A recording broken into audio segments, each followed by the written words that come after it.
Bien, bonjour à tous, bonjour à toutes. Voilà, nouveau Benoît Cudel, Simco Consulting. J'ai la chance de diriger les activités de Simco sur le périmètre français.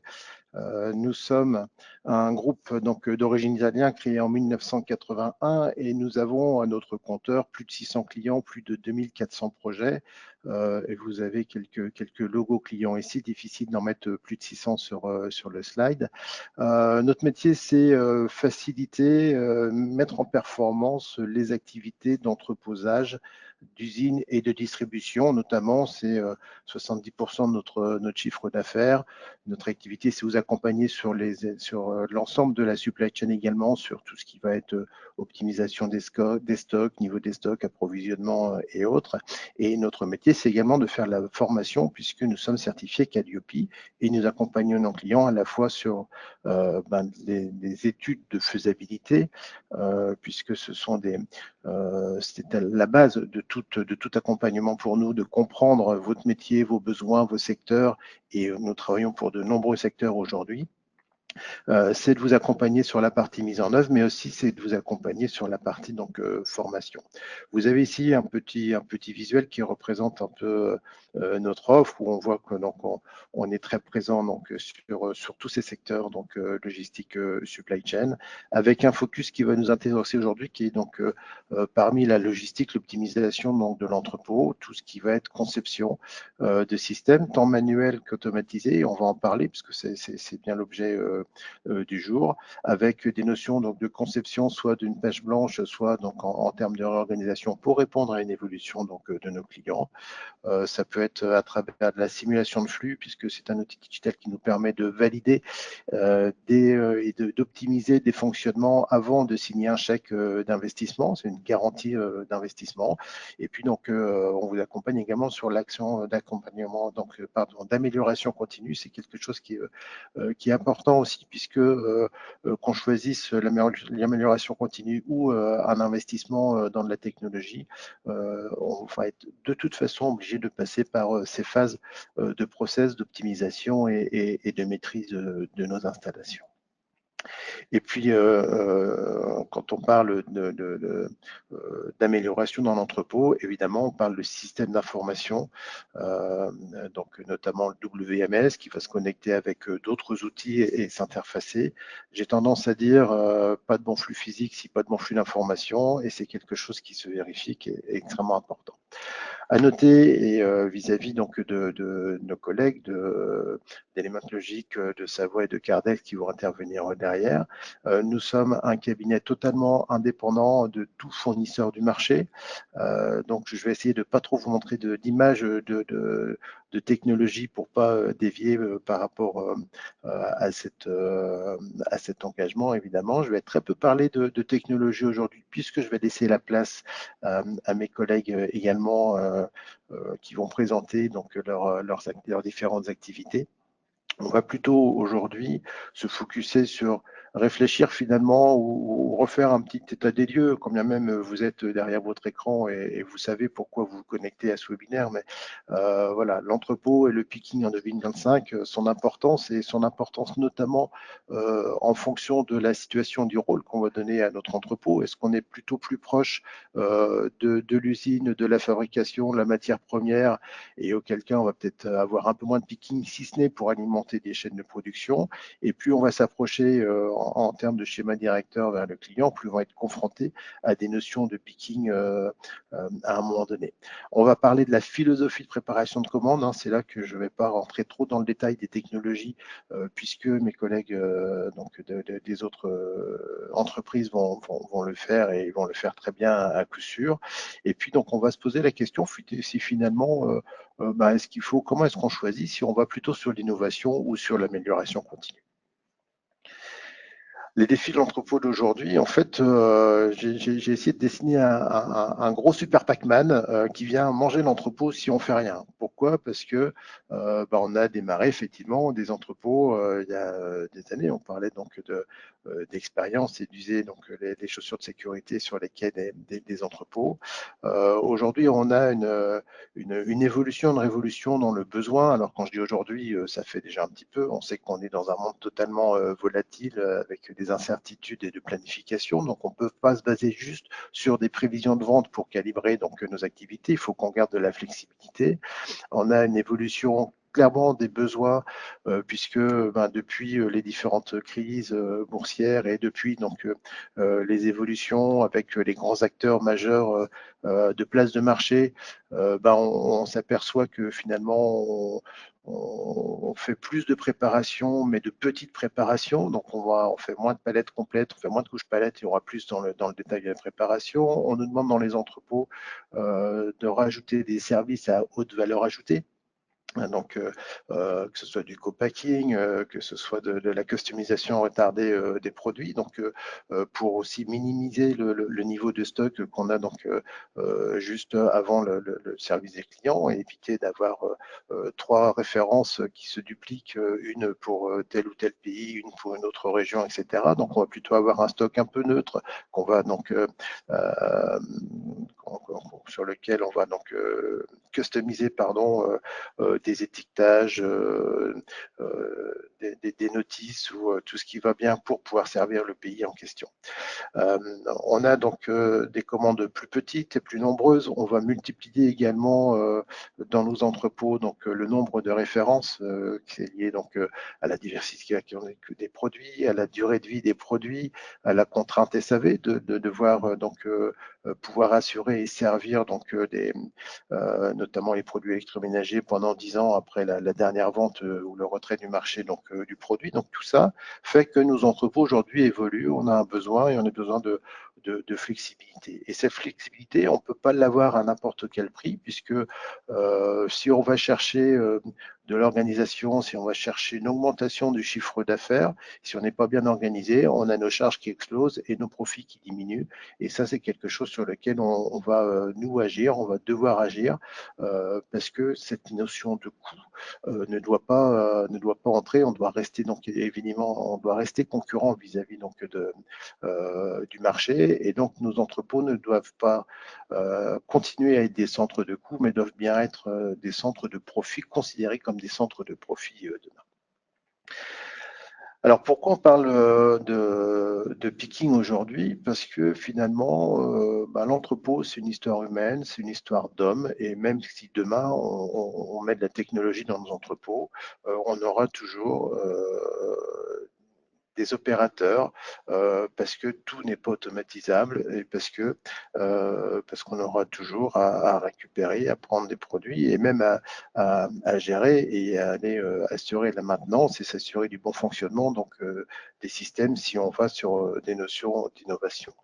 Aujourd'hui, la première valeur ajoutée de l'entrepôt reste la main-d'œuvre. Je parle bien de valeur ajoutée, mais c'est aussi le premier poste de coût, puisque quand on regarde dans nos entrepôts, c'est à peu près 50%. Alors, on est sur des études, sur des extraits donc de nos clients, évidemment, hein, sur nos historiques. On est à peu près à 50% d'affectation donc de coût de la main-d'œuvre qui est dédiée sur cette notion de préparation de commande et de picking. C'est donc quelque chose qui est important. Et encore une fois, on est dans des ressources humaines. Ça veut dire qu'il faut qu'on puisse aller vers la maîtrise du process, encore une fois, que ce soit sur la partie amélioration continue ou sur la partie donc d'innovation. Voilà, donc ici, la définition, pourquoi est-ce qu'on parle de picking, hein, c'est du prélèvement sélectif d'articles individuels à partir d'unités de charge, de conteneurs, d'étagères. On va préparer une ligne de commande, plusieurs lignes de commande, selon donc la manière dont on va s'organiser. Et l'idée, c'est qu'on puisse répondre en un temps donné, respecter le bon produit au bon moment, au bon endroit, de manière à pouvoir livrer les clients. Il ne faut pas qu'on oublie nos basiques finalement. La logistique, c'est relativement simple puisque ça se résume dans ces quelques mots. En termes de philosophie maintenant de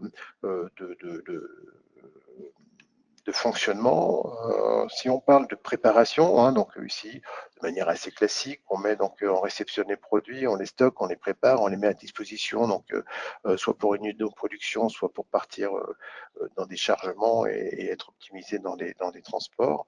On ne peut pas parler de préparation si on ne sait pas comment ça marche en aval et comment ça fonctionne en amont, ou si on ne décide pas de choix technologiques aussi en aval et en amont. Tout est compliqué. On ne peut pas juste dire, bah, tiens, demain, je vais mettre tel système ou je vais m'organiser de telle manière si derrière, on ne va pas regarder l'incidence donc sur ces différentes parties prenantes de l'entrepôt. Et je vais m'attarder un petit peu sur ce slide, puisque quand on parle de philosophie, on va d'abord se poser la question qu'est-ce qu'on a, qu'est-ce qu'on maîtrise, et donc le rôle de l'entrepôt évidemment, mais finalement qu'est-ce qu'on va avoir comme typologie de produits, et on va s'adresser, on va aller ficher des solutions différentes en fonction de ces typologies. On va nous parler de petits volumes. En général, petit volume, c'est ce qu'on met donc soit dans des cartons, soit dans des bacs de manière assez classique, 600 par 400 avec différentes hauteurs. On va parler de volumes palettisés. Alors peut-être de palettes complètes, peut-être de couches palettes, mais aussi des volumes de produits qui ne tiennent pas forcément dans ces fameux bacs standards aujourd'hui. Et puis on va parler de hors gabarit. Alors on peut avoir plusieurs dimensions de palettes, évidemment. On va parler de hors gabarit. On est plutôt sur des longueurs, sur des produits qui prennent pas mal de largeur et autres. Tous ces produits aujourd'hui peuvent être stockés, puisque encore une fois, tout dépend de la manière dont on stocke ces produits, comment on va s'organiser, de manière traditionnelle ou automatisée, y compris sur les hors gabarits, sur les gros volumes, sur les longueurs. On a aujourd'hui des solutions de marché qui nous permettent d'automatiser ces produits-là. Et dans chaque silo, finalement, on va se poser la question, qu'est-ce qu'on fait et comment est-ce qu'on fonctionne? Et c'est là qu'on a donc cette question, donc la person to goods, goods to person. La person to goods, de manière traditionnelle dans un entrepôt, c'est je prends un chariot, je prends un outil, un contenant, et je vais dans mon entrepôt, je vais faire de la préparation picking, donc j'ai des chemins de picking, de préparation, je vais faire le tour et je vais revenir et je vais faire ma consolidation. On est sur une activité plutôt traditionnelle, mais on commence aussi en termes de technologie à être aussi automatisé, tout au moins à défaut d'automatisation, c'est peut-être de l'assistance et qu'on peut être assisté, accompagné par un AMR, plutôt qu'avoir donc son transpalette dans les mains ou son tire-pale. On peut avoir un système qui nous suit et qui vient nous soulager et nous proposer donc les bacs et les palettes pour mentionner, pour collecter, et puis ensuite qui va aller sur le poste suivant, et donc on va pouvoir avancer de la sorte. On peut être aussi assisté par des systèmes de convoyage, hein, puisque dans l'évolution de nos entrepôts, on est passé du manuel à la mécanisation, où c'était plutôt du convoyage, et à l'automatisation, où on ramène de l'intelligence. Et on va aujourd'hui également aller sur la robotisation, notamment donc quand on est sur de goods to person. Donc goods to person, ça veut dire que en amont, on a un système qui est automatisé, qui va nous permettre donc de ramener des produits sur un opérateur, sur un poste de travail ou sur plusieurs postes de travail en fonction de la cadence. Et aujourd'hui, ces systèmes peuvent être tellement performants en termes de cadence de présentation de bac que l'opérateur à lui tout seul n'a pas capacité à prendre et à déposer donc et à faire ses préparations donc sinon c'est lui qui va devenir finalement le bottleneck, donc le goulet d'étranglement de la technologie en place. Et donc aujourd'hui on a des alternatives qui arrivent sur le marché, qui commencent à être intéressantes, sur des bras robotisés, donc des bras de picking, donc on vient prélever, et donc les emballages. C'est quelque chose qui est assez récent, puisque c'est les évolutions d'intelligence artificielle, de tout ce qui est notion donc de vision, de détection, d'identification, qui va permettre vraiment des choses assez précises. On savait le faire depuis déjà quelques années sur la notion donc de palette, ou quand on prend plutôt des colis, c'est des choses qui sont relativement faciles entre guillemets à prendre, où on va parler de couches palettes aussi en termes de robotisation. Ça commence à venir sur les petits volumes, et c'est des choses qui sont intéressantes.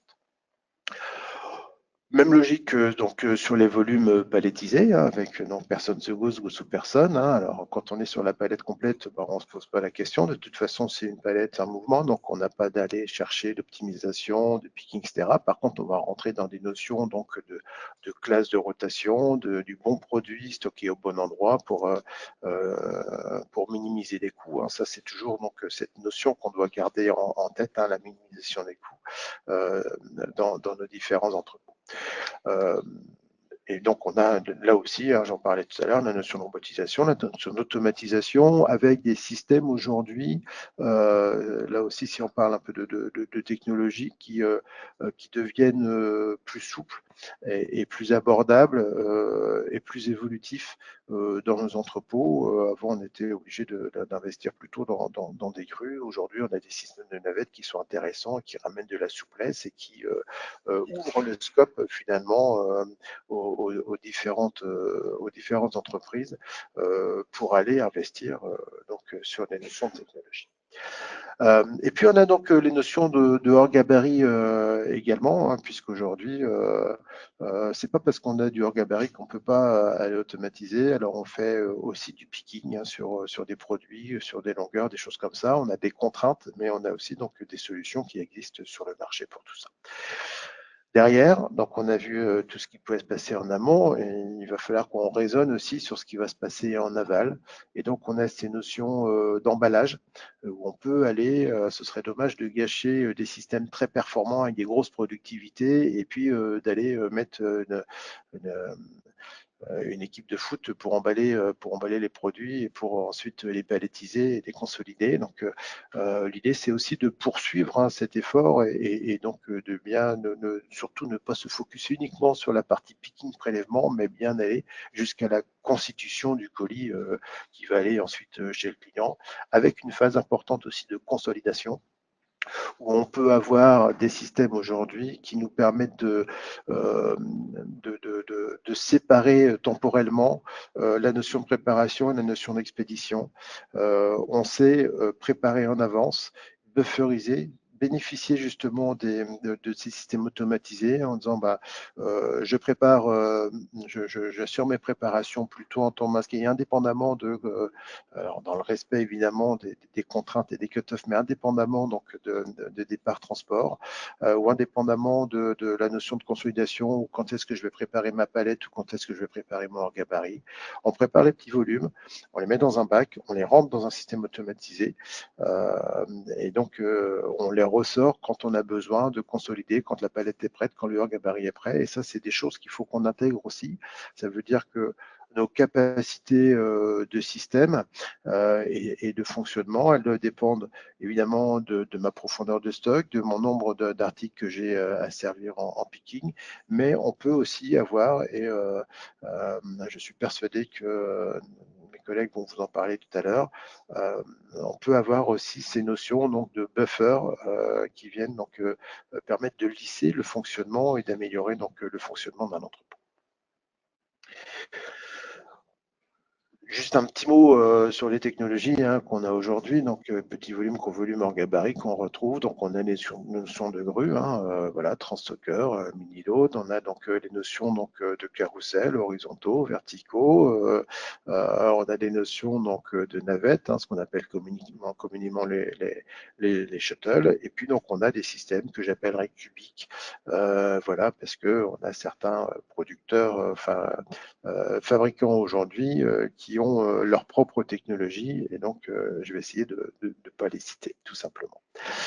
Les tendances, selon McKinsey, elles concernent vraiment les investissements à venir, ces notions de technologie et ces investissements donc sur des notions d'automatisation, de convoyage, mais aussi de systèmes d'information, hein, on en parlait beaucoup. Et la plus grosse tendance qu'on voit sur ce graphique, sur le point numéro 14, c'est donc tout ce qui va être AGV, qui sont des solutions donc, qui vont permettre de relier le point A au point B en passant par des fois des entrepôts avec pas mal d'obstacles, avec pas mal de circulation, avec également la coactivité qui est un point important à prendre en compte quand on parle donc de préparation, mais qui vont finalement donc soulager les opérateurs pour aller du point A au point B et qui nous permettent aussi de séquencer et d'avoir peut-être des pôles de préparateurs plutôt par business ou par lieu géographique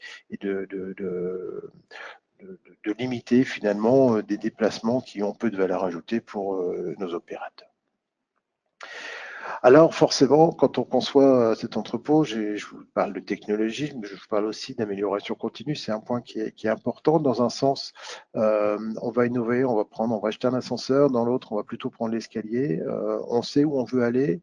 On a à prendre en compte évidemment tout un environnement de l'entrepôt et je vais détailler un petit peu sur la méthodologie derrière à appliquer, mais l'idée c'est vraiment de savoir finalement est-ce qu'on va plutôt passer par l'innovation, par l'amélioration continue. Et ma réponse, elle est innovation, oui ou non, selon le retour sur investissement qu'on va aller chercher, puisque quand on est au niveau de la direction logistique, la direction supply chain, forcément, on a tendance à aller voir ce qui se fait de nouveau, les innovations, etc. Et puis derrière, on a peut-être notre DAF ou notre direction générale qui nous rappelle alors, on dit attention, ok, pourquoi pas, mais il faut forcément un ROI, il faut regarder quelle enveloppe est à investir dans le système, puisque on est sur la logistique et bien souvent, c'est plutôt la prod qui va avoir sur lequel on va plutôt flécher les notions d'investissement et la logistique arrive un petit peu après. Donc à nous d'aller chercher les bons arguments parce que la logistique est nécessaire aussi pour la production et puis parce que on commence là aussi en termes de financement à avoir donc des systèmes de financement, ce qu'on appelle as a service, c'est-à-dire qu'on paye plutôt une location, une mise à disposition de matériel plutôt qu'un investissement lourd. Et ça, c'est aussi une tendance qui arrive qui est relativement récente. Quoi qu'il en soit, innovation pour innovation, on va toujours, et je vous emmènerai toujours aller chercher des actions d'amélioration continue. Pourquoi? Parce que il faut qu'on maîtrise notre process, il faut qu'on le connaisse. On peut pas automatiser un process qu'on connaît pas ou qu'on maîtrise pas. Et c'est l'occasion aussi de préparer un chantier, un projet, un système automatisé va avoir en fonction de la technologie utilisée, donc va être mis en place entre 6 mois, entre 6 et 24 mois, on va dire. Ça nous laisse le temps de maîtriser, d'aller chercher et de bien distinguer une pratique actuelle dans l'entrepôt par rapport à un besoin et de bien se poser la question de qu'est-ce qu'on doit faire et comment est-ce qu'on doit fonctionner.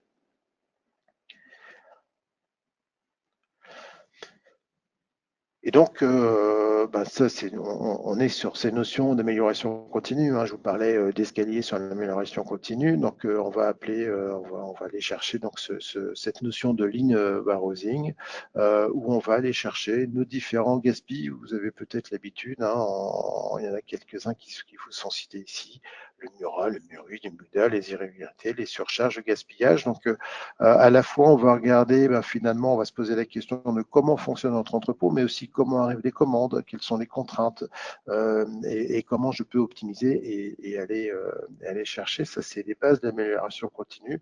Et encore une fois, c'est pour bien maîtriser son process qu'on va aller chercher cette amélioration continue.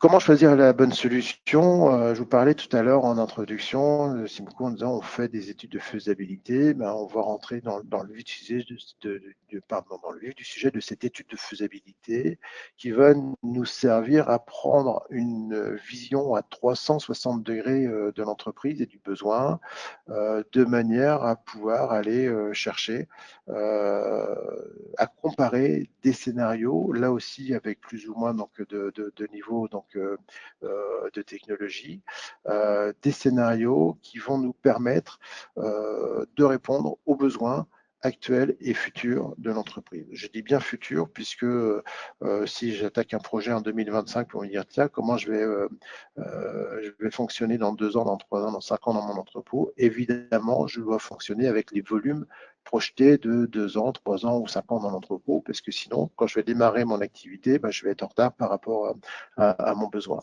Et donc, on a toute une approche qui est nécessaire en mode projet, de dire j'analyse mon historique de données, je la fais travailler, je regarde où sont mes pics, mes saisonnalités, mes pics dans la journée, mes pics du matin, mes pics de l'après-midi, de manière à pouvoir calibrer la solution correctement et aller m'ouvrir le choix et sélectionner des technologies qui sont disponibles, des organisations qui sont disponibles et qui répondent donc à ses besoins et à ses cadences et à ses productivités. Derrière, on va développer ces solutions, on va les comparer et on va faire donc une grille finalement de notation qui ne sera pas uniquement économique, mais qui sera aussi des éléments critiques par rapport à ma solution. Quelle est ma feuille de route pour la mettre en place, quels sont les différents jalons, combien de temps je vais mettre, qu'est-ce que ça implique côté RH, est-ce que le système que je vais mettre en place est évolutif, quel est l'impact sur les systèmes d'information. Donc tout ça, c'est des choses qui me permettent derrière d'avoir une grille et de dire pas uniquement je vais chercher, je vais sélectionner telle solution parce qu'elle a un super ROI, mais bien telle solution, peut-être qu'il y a un ROI un peu moins bon, un peu moins bon, mais qui va permettre derrière, avec d'autres critères, de dire c'est celle-ci que je veux aller mettre en place. Et donc, on va plutôt comparer en mode avant-projet simplifié ces différentes solutions et on va sélectionner un scénario qu'on va aller creuser en détail avec donc ce qu'on appelle un avant-projet détail qui va nous permettre d'aller vraiment chercher donc à identifier de manière très précise ce scénario.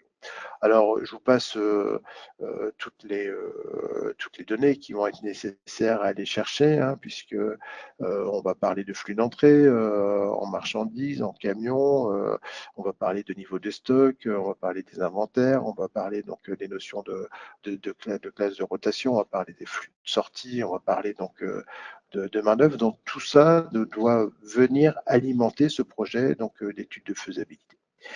Et donc, la solution, on va la choisir en fonction du plan directeur, de ce que je veux faire de mon site, en fonction du layout, le plan d'aménagement d'entrepôt, en fonction des différents critères d'opération, en fonction de l'impact sur les RH, de la formation que je dois avoir. Si je vais chercher des systèmes automatisés, oui, je vais faire des économies de productivité, c'est-à-dire que soit je vais pouvoir prendre plus de volume à les effectifs, soit je vais pouvoir demander à mes effectifs donc, de faire autre chose, soit je vais les former pour devenir accollables sur la partie automatisation, maintenance, niveau 1, parce que je vais devoir de toute façon entretenir et savoir comment remettre en route un convoyeur s'il est à l'arrêt. Et puis, donc, on va avoir ces notions donc, de calendrier et de planification. Et cette solution, on va pouvoir l'appuyer derrière par des simulations dynamiques, par des notions de tests de résilience. Si aujourd'hui, j'ai 60% de mes volumes qui partent en palette et 40 en picking, et demain, ça s'inverse et je fais du 70% picking, 30% palette, est-ce que la solution que j'envisage, que je mets en place, est efficace ou pas. Donc, et elle peut tenir la route vis-à-vis de cette évolution, hein. C'est aussi la partie flexibilité, analyse des risques qu'on doit faire quand on choisit la solution. Et donc, derrière, une fois qu'on a choisi la solution, on est capable d'aller mettre en œuvre cette notion donc,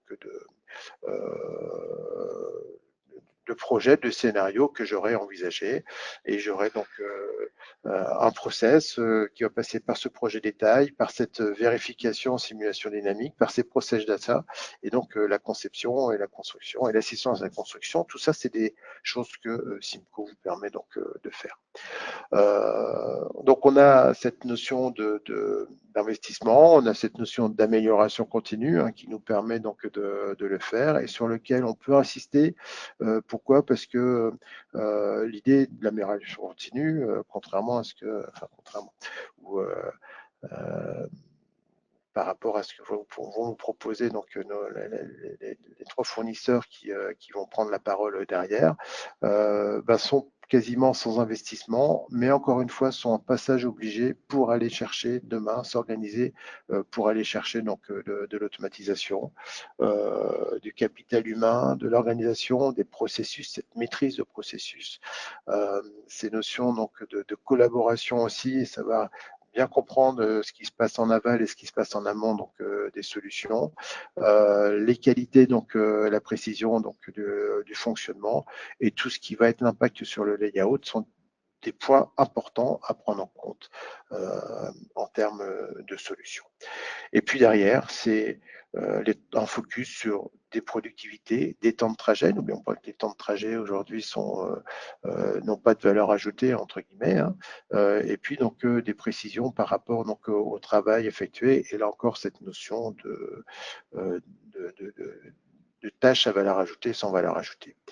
Et puis si, puisque le temps passe et qu'il va falloir que je passe la main, vous avez donc un extrait donc de simulation. On parle de picking, d'entrepôt à fort niveau de picking.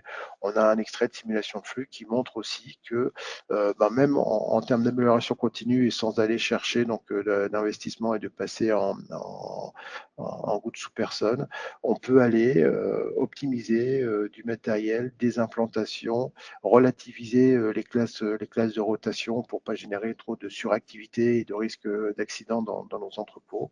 Et donc, on a des outils qui nous permettent aussi de venir estimer les effectifs et minimiser les risques et optimiser derrière la productivité donc de nos effectifs. Et puis le dernier point par rapport au picking, évidemment, c'est la formation. C'est capital aujourd'hui de former, d'accompagner, de rappeler les fondamentaux de nos collaborateurs pour répondre à ce besoin de picking, encore une fois, quand bien même on est en fonctionnement des plus traditionnels et sans aller chercher donc de l'automatisation.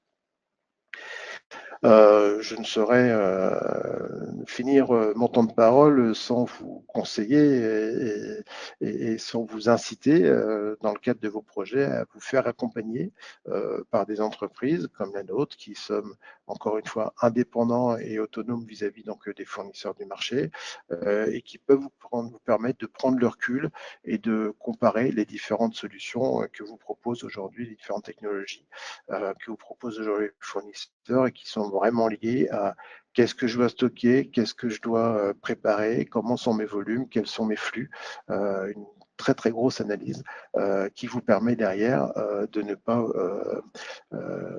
faire erreur ou de ne pas faire une mauvaise route sur l'automatisation, puisque quand on automatise et quand on va chercher la technologie et qu'on commence à implémenter tout ça dans un entrepôt, on n'a pas le droit à l'erreur. Voilà. Donc aujourd'hui, à peu près 40% des entreprises se font accompagner par un cabinet conseil.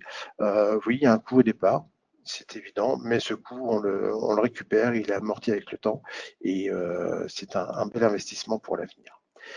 Voilà, je pense que avoir fait le tour, pas évident de ne pas parler de technologie quand on parle donc d'entrepôt à fort niveau de picking, mais ça permet derrière, je pense, de faire une bonne introduction pour mes collègues qui vont suivre.